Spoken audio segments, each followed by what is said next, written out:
یہ ایک عظیم مہینہ ہے، اسی لیے جناب رسول اللہ صلی اللہ علیہ وسلم اس مہینے کو ایک خاص اہتمام سے گزارتے تھے۔ حضرت عائشہ رضی اللہ تعالی عنہ کی روایت ہے کہ جب رمضان شروع ہوتا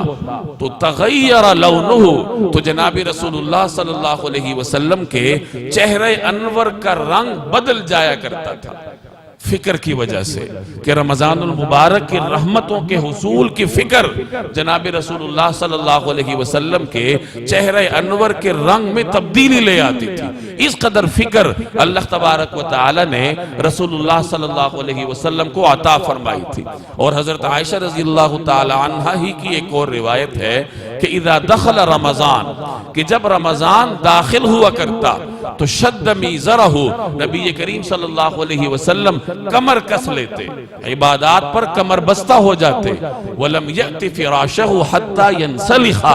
اور اپنے بستر پر اس وقت تک نہ آتے جب تک رمضان گزر نہ جاتا۔ یہ اہتمام کے دلائل ہیں کہ نبی کریم صلی اللہ علیہ وسلم اس مہینے کو خاص اہتمام سے گزارتے تھے۔ اور یاد رکھیے کہ رمضان کا خلاصہ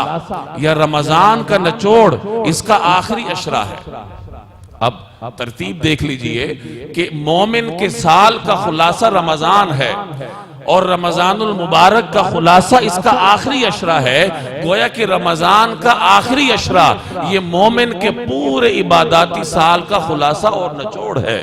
تو رسول اللہ صلی اللہ علیہ وسلم ایک تو رمضان اہتمام سے گزارتے اور پھر رمضان کا آخری عشرہ مزید اہتمام سے گزارا کرتے تھے۔ حضرت عائشہ رضی اللہ تعالی عنہ ام المومنین ہیں، نبی کریم صلی اللہ علیہ وسلم کے ساتھ رہتی تھیں، آپ علیہ الصلوات و تسلیمات کے معمولات کی چشمدید گواہ ہیں، اور یہ ان کا احسان ہے امت پر کہ انہوں نے امت کو نبی کریم صلی اللہ علیہ وسلم کے معمولات سے باخبر کیا۔ چنانچہ حضرت عائشہ ہی آپ صلی اللہ علیہ وسلم کے آخری عشرے کے بارے میں روایت فرماتی ہیں کہ جب رمضان کا آخری عشرہ آتا تو نبی کریم صلی اللہ علیہ وسلم عبادات کے سلسلے میں وہ جد و جہد فرماتے، وہ کوشش فرماتے جو اس کے علاوہ کبھی آپ سے نہیں دیکھی گئی۔ یعنی اس آخری عشرے میں جناب رسول اللہ صلی اللہ علیہ وسلم دیگر سال سے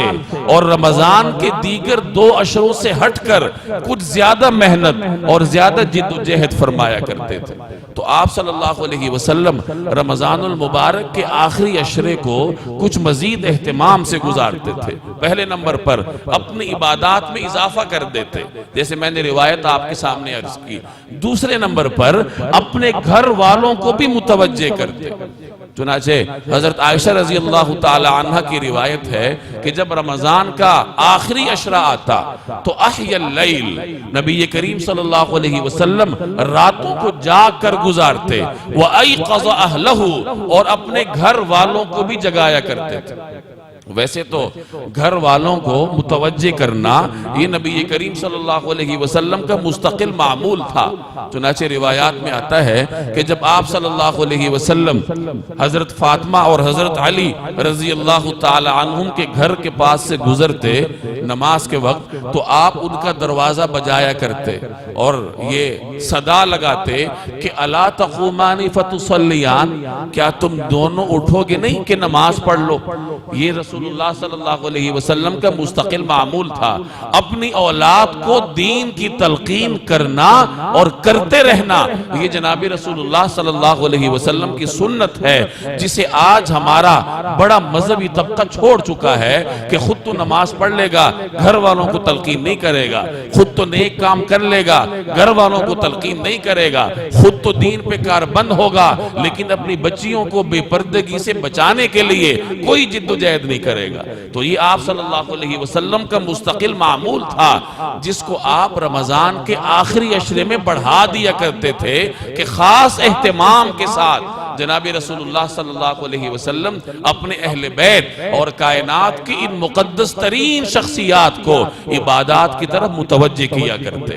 اور تیسرا معمول آپ صلی اللہ علیہ وسلم کا رمضان کے آخری عشرے میں یہ تھا کہ رسول اللہ صلی اللہ علیہ وسلم بڑے اہتمام کے ساتھ لیلۃ القدر کو تلاش کیا کرتے تھے کہ لیلۃ القدر کو معمولی مت سمجھو، یہ 1000 مہینوں سے بہتر ہے۔ گزشتہ امتوں کو اللہ تعالیٰ نے لمبی لمبی زندگیاں دی تھی، وہ 1000 مہینے اللہ کی عبادت کرتے تھے۔